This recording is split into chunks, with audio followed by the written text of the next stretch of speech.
अरे भैया कैसे वाला ले है?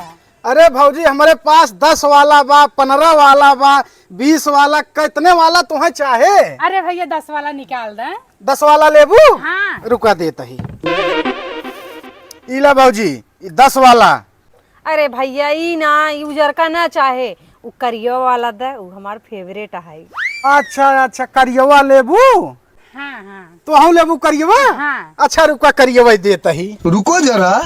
इला भौजी करियवा चौको बार। अरे भैया इते इतना छोट का बा, एक दैया चौका हम सब तो खत्म हो जाई ते। हे भौजी तब एक काम कर, हमार वाला ले ले जना, जितना चौकत जाबा उतना ही बाढ़े। चला भैया छापने वाला दे दे। तो लॉटरी लग गवा बा। चला भौजी। आओ भैया। अभी मजा आएगा ना भिड़ो। रुको जरा, सबर करो। हे राजा